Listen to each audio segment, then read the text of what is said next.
Hey y'all, APG Jamie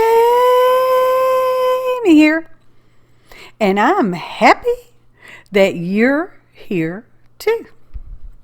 So y'all know we made a glass Baren here a while back recently. I don't know when, this year, 2024 sometime.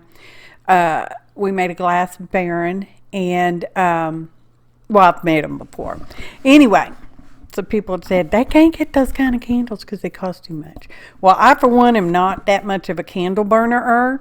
My husband, he's a candle burner. And so he gets them as gifts from time to time. And those are the lids, basically, that I was using. I stole his lids. Anyway, the Dollar Tree has these little ones. And they're so stinking cute. And they have a decent enough smell. Okay. If you should like that kind of thing. So when I saw them, I'm like, yeah, mini Barens, as in small. And I have two lids. I'm cutting off the plastic thing. That's what keeps it nice and snug in the candle jar. And you are not supposed to put these on the candles when the candles are lit. Don't do that. Okay? Just don't do that. So first things first, we want to clean these lids up, and we're going to use some isopropyl alcohol. I think it's 90, 91, 92% IDK. Okay? More than 70. Okay? So, paper towel, isopropyl alcohol, just squishing it, around on the inside, because that's what we're going to do. And this time, because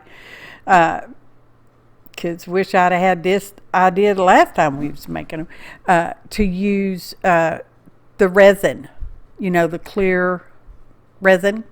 Okay? So that's what we're going to use. Okay? You might have saw that on the intro picture. IDK. I wasn't paying any attention, y'all. I was still trying to get myself in order. So I have this artskills. Description box below should have it listed. Good. And emptying out these two bottles. It's a 2-part mixer. And you want to stir it up, whatever your directions say. And in this case, I think it was like 3 to 5 minutes. I don't know. I stirred it up forever.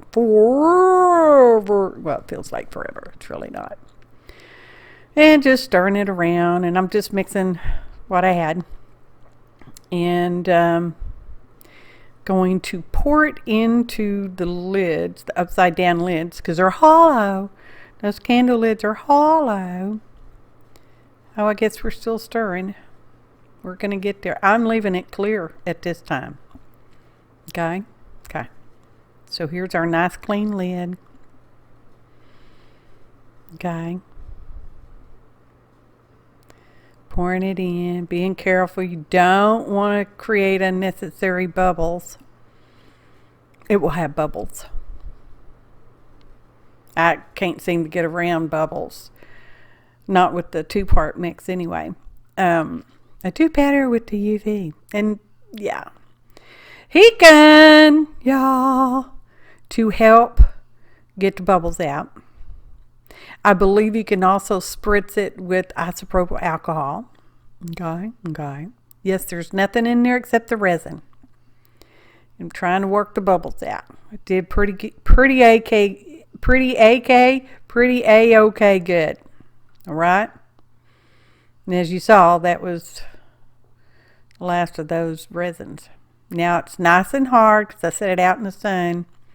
And I went in the house and did another project, or in the house and did dishes, or whatever I did. I don't know, y'all. So anyway, that was the last of that resin. So let's get the UV resin out, shall we? If you want a link, I can provide a link in the description box below the video, even though the person or the storefront I bought it from through Amazon doesn't have it anymore. I can give you another link for another one. Exact same brand. This is my favorite brand, y'all. There's other brands, but this is the one I like the best for the UV. And I drop down. This is a charm, it had a built-in jump ring on it. You know how they put those on charms. Anyway, I cut it off and I filed it a little bit so that it wasn't so obvious that it was, you know, removed. And I'm just holding it up over my head and looking for bubbles, and it's looking pretty good. Tamping it down in there, and now we're going to use the UV light because it's the UV resin we're playing with now. Oh, the other lid? Yes. Well, you know, when you have hand issues, you get dropsies, and when you're moving stuff in and out of the house, because, you know, put them outside, you know, in this bright Texas sun, natural UV, y'all. Sometimes you drop things on concrete. Glass doesn't like being dropped on concrete. And just in case you're wondering, neither does those Conroe, is it the unbreakable dishes, those glass, yeah, that doesn't like to drop on concrete either. Experience will tell you that. So now I'm putting in another layer of UV resin. You do want, if you're going with a thick application, which this is, because that's what, probably about an inch tall or 2 inch tall container that we're filling up there. You want to do it in layers. Otherwise, the resin may not set properly if it doesn't get enough UV rays. Okay, that's why we're using a UV light. You could set it outside in the bright sunshine too. I almost said bright ass, but I didn't. I didn't say that. So now I'm going to mix a little coloration, and this is a white acrylic paint. It came with the ArtSkills resin, and a teeny tiny drop of a turquoisey acrylic paint. Is that Ceram Coat? I don't think it necessarily matters. Yeah, just stirring them up with the little pokey tool, which you ought not necessarily do with the pokey tool because, you know, it's a pokey tool. So now I'm going to put, yeah, that's looking really good. So, and the reason I put the first layer in there was because I wanted the charm, and the other one was going to be a little compass. And I think you can get those in the children's party section. Sometimes they have them as party favors sometimes. Okay. Anyway, stirring that up with some resin. I decided I want some more resin. As you can see, it's fairly opaque. That means you really can't see through it. Although you can, not really. I mean, if the light shines through it, I guess you could see through it. But it's going to be very colorized. Very colorized? Not very. Words. It's a hard day for words, y'all. Just saying. I have another voiceover to do too. So now I'm getting out some white mica powder.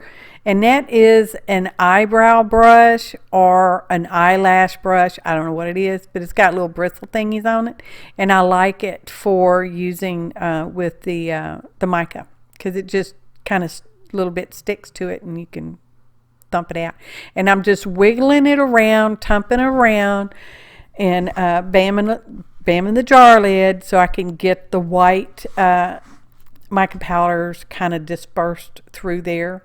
So it's a nice even coat, which it is. And now I'm going to put in our colorized UV resin.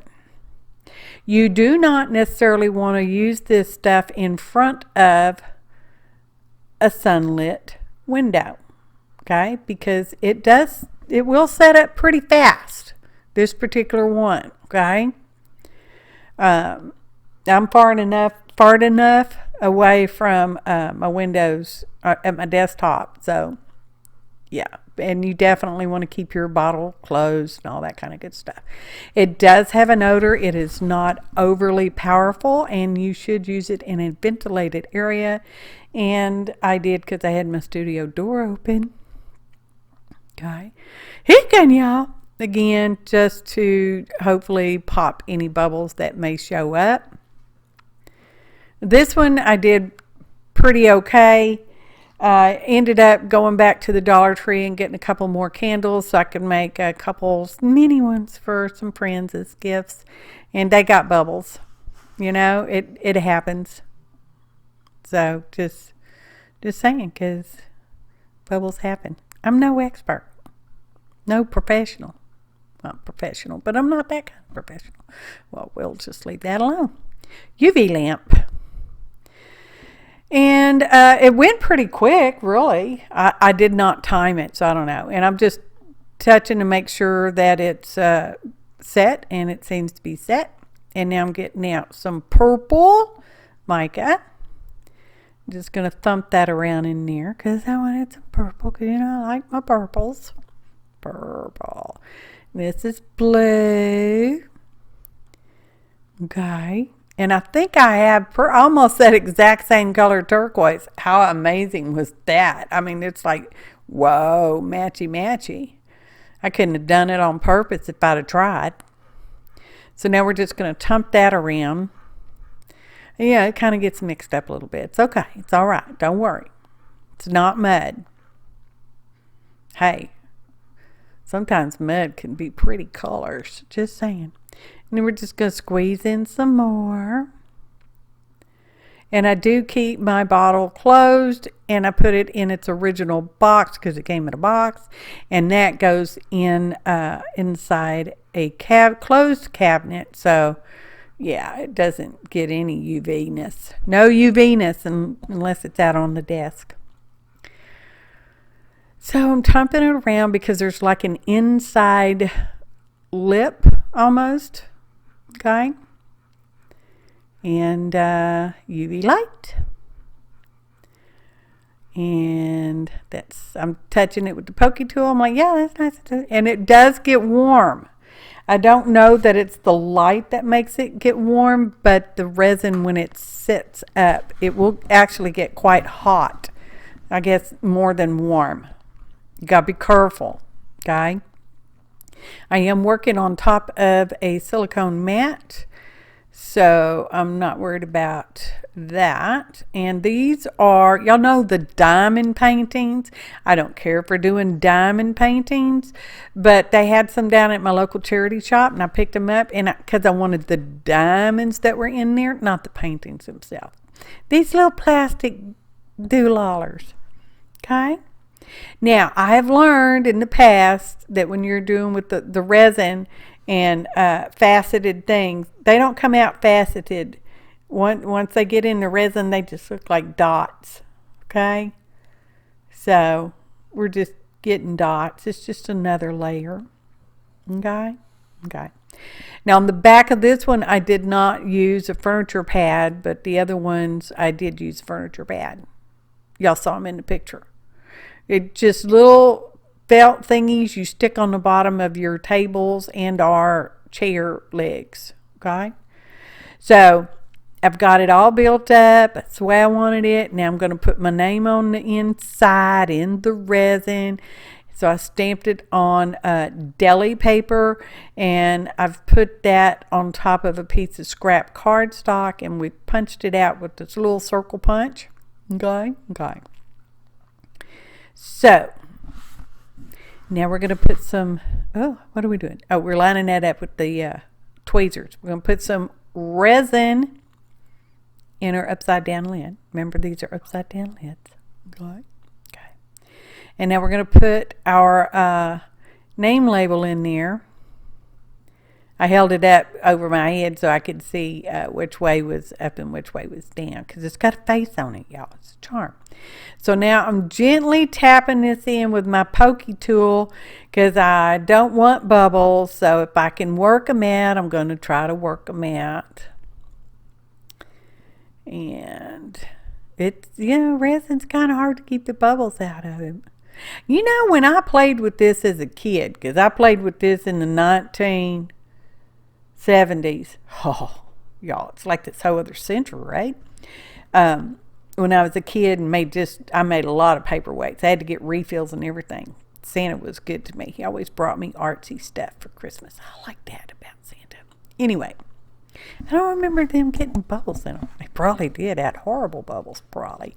So there we are. It's nice and finished. I'm showing you the bottom where you can see it is level.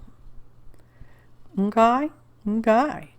And I was pretty happy with this. That's why I went back and got some more and made some for friends. They got bubbles, though. They're getting bubbles. She's got bubbles. You just can't see them. You might in the photo montage. It's a little flip-flop part. So, look how tiny it is. And it slides around really nicely. This will work on a little jelly plate. Look at my big one. That's my big one. That's the full-size candle jar. And then this is the little mini jar. Ta-da! Photo montage. That's the side view. That's, I don't know. It's probably at least 2 inches tall. Yeah, it's cute. It makes me stinking happy, y'all. Silliness, silliness, silliness.